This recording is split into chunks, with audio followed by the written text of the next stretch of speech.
Hi everyone, welcome back to Earl Grey Books. I'm Ellie and I'm here today to do the finish the book tag. This was originally created by Headless Books. From what I can tell, their video and channel no longer exists, so I saw this on Amy from BookTube with Amy's channel. I love Amy, she's absolutely fantastic. And just such a sweet person. So if you don't follow her, I'll link her below, and I really recommend that you do. So this is talking a lot about how we track reading and things like that, and I really enjoyed Amy's video and I thought it would be fun to do myself. So we're going to start off. Number one is, do you keep a list of books that you have read? I do. I have a Goodreads account, but I also have a spreadsheet that I break down year by year. So every year has a different spreadsheet and I track everything that I have read. We're going to go into a little more detail with that in some of the other questions, so I will just leave it there. Number two is, if you record stats, what kind of stats do you record? I record quite a few different things. So I use a spreadsheet. I use a template of a spreadsheet that I found years and years ago from this blogger who no longer posts, and their blog is also gone. But I basically just copy it every year because I've tried a few others. This is the only one that's ever stuck because I know how everything works. I know how to fix it if things break, and it tracks what I am interested in tracking. Maybe down the line I would find something else, but for the past few years this has been what's worked. So I track what year the book I've read has been released in. I track the gender of the author. I track what the sort of target audience is, if it's adult, YA, middle grade, etc. I track the series that I'm reading, and it then breaks it down into like first in the series, second, third, and so on. I track all the authors that I've read, and there is a separate sheet that will track how many books I've read from that author in a year. And then I track my pages, and I track genres, I track rating. I also have a bunch of other things that I track, like if a book is a book from a haul revisit, if it is a book that I bought in a specific month, I have a tag that tracks that so that I can see if I'm reading one. I also track all the books that I buy in a month. And then I also track authors of colour, LGBTQIA plus rep, whether that be author or characters, disability. I track if it is a translated book. I track if it's the end of a series. I have a lot of things going, but I know it sounds probably quite overwhelming, but it's all set up in the like equation formula thing already. So I just have to type it in and it does it all. So it's not as much stress as what it sounds like. Number three is, do you give star ratings? If so, what do you score books out of, and how do you come up about this, and how do you come about this score? So I do give star ratings. I rate out of 5. I think pretty standard. I don't really do anything too exciting or complicated with this. I do half stars, but I don't do quarter or anything like that. And honestly, when it comes to how do I come about this score, it's just vibes. I don't know. I would just sometimes finish a book and be like, okay, that was a 4-star book. Or sometimes I'll be like, okay, that was 2 stars. I don't really have like a checklist or something like, oh, I would give the plot this, the characters this, blah blah blah. it's really just when it comes to finishing a book of like, okay, what did I feel like it? And sometimes I will change those ratings, and we'll get into that in a second. So number 4 is, do you review books? Which I do. I also have a blog, which is also called Earl Grey Books, if you haven't seen it before. I do written reviews for every single book that I read this year. I haven't in the past. But this year I am doing that, and they all go into these posts that I've been calling 5 most recent reads. And honestly, some of them are maybe like 200 words. Some of them are a little longer. It depends on the book. But I joined the book community as a book blogger. It's always going to be my first love. I feel comfortable doing that.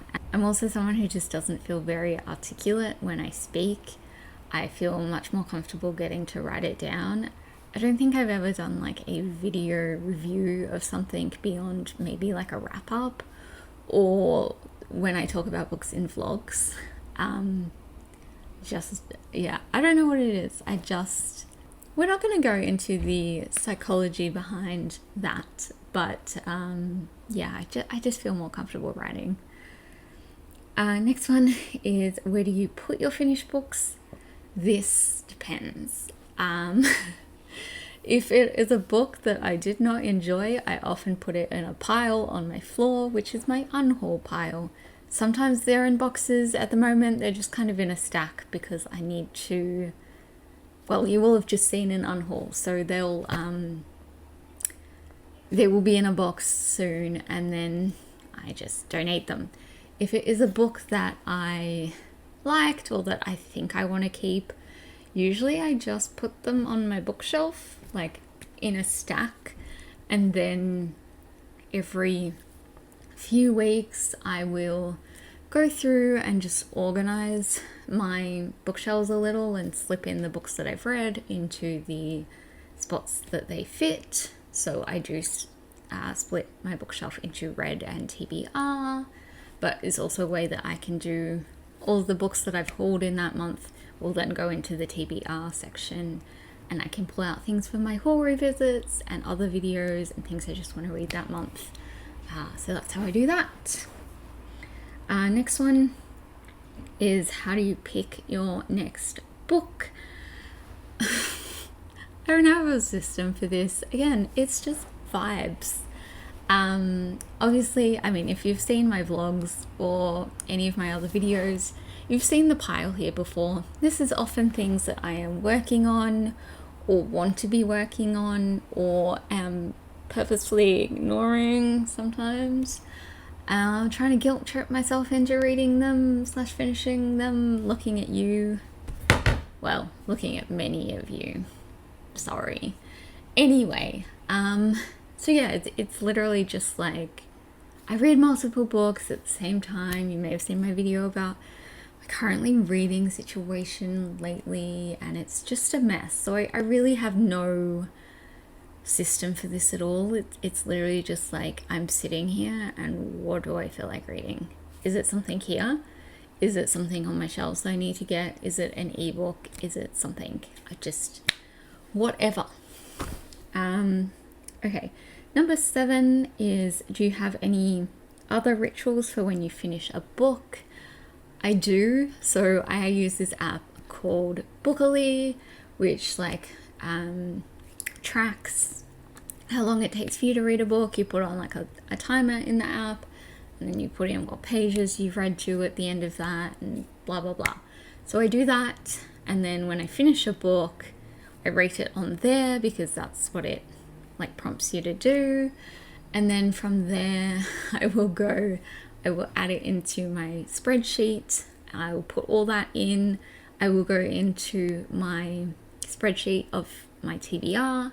I take that book off that list, and then those two spreadsheets will match up because my reading spreadsheet also tracks the number of my TBR, but not what's actually on there. So I do that.